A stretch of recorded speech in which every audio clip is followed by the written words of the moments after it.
Welcome back to another Service Management Leadership podcast. I have a great few episodes lined up, and it's with the same two guests.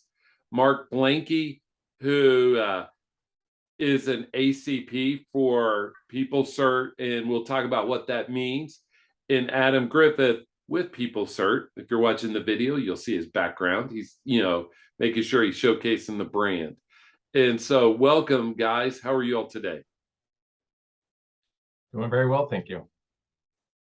Good, Jeffrey. Good to see you. Good to be with a couple of dear friends as well. Yeah, it was great for us to spend time together at the Pink 22 conference. Hopefully we can do it again soon. And this is where the idea came to me. And so I'm going to pitch this to Adam first.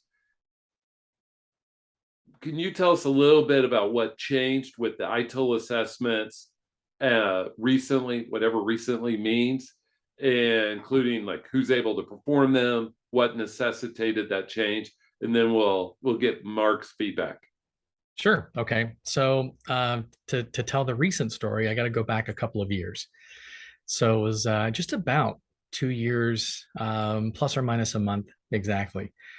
We had finished up the last of the Managing Professional Strategic Leader courses, those next level courses, namely Digital and IT Strategy. And we were now going back into the backlog for what needed to happen next. And we really saw two different items in the backlog that really needed to converge. One was the fact that our, Axelos consulting partner, or ACP program, was really in need of some revitalization. The value proposition really needed some strengthening. And we were going to throw some resources into that. The second was that the assessment tool that was available at that point was a self-assessment tool. It was available through a subscription model from TSO, but most importantly, it was outdated. It was based upon V3. And so we knew that needed to be overhauled as well. And so those two projects converged. And at the time that those projects really converged, we were starting to identify and talk about some key points. One being the fact that the tool available from TSO was about self-assessment. And we were concerned, not only was it based upon V3, but that self-assessment also has a significant bias risk as well. And so we talked about how this maybe really needed to be in the hands of experienced consultants. At the same time, we also knew that those experienced consultants were in many cases already doing assessments based upon ITIL 4. And the one thing that they really lacked, though, was the fact that there was maybe a degree of inconsistency. They had that terrific experience, but yet it was really difficult for them to provide any kind of benchmarking unless they were benchmarking two clients that they had assessed using the same methods. It would be difficult for them to benchmark two organizations, one they had assessed and the other someone else had assessed. So we wanted to provide a solution for that. The other thing that consultants were struggling with was providing some sort of mechanism for certifying the results of assessment as well. So those are some of the initial ideas that we had. Fast forward to just about a year later, we released the ITIL 4 maturity model as a tool exclusively for the use by our ACPs, which had to be vetted and accredited to use that tool as well. And that's a hard test. Like, I've taken a lot of ITIL tests, and even though that was open book, open note, maybe other people didn't have that experience, but I thought that was a difficult test.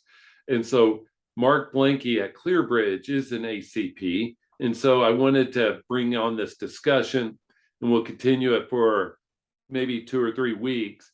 Mark, the ACP program, from your point of view, how do you see that? Well, yeah, I think I'll go back to what Adam was saying. I think if you go back several years ago, the ACP program existed, but it wasn't really tied in very well to, rolling out the best practices or having any sort of consistency of what we were or were not to do.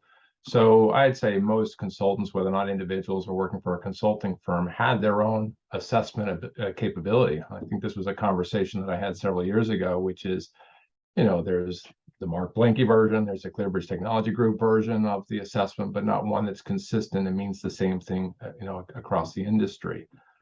Second of all, obviously, there was a V3 version of the assessment tool that didn't apply anymore. So it was really good to see that improvement, and to also listen to the consultants, because to be frank, the consulting organizations are out there dealing with what the practical reality is of adopting the best practices. So, I'm nothing against training and these certification programs, but the reality is you get into these nuances of how an organization needs to apply a best practice.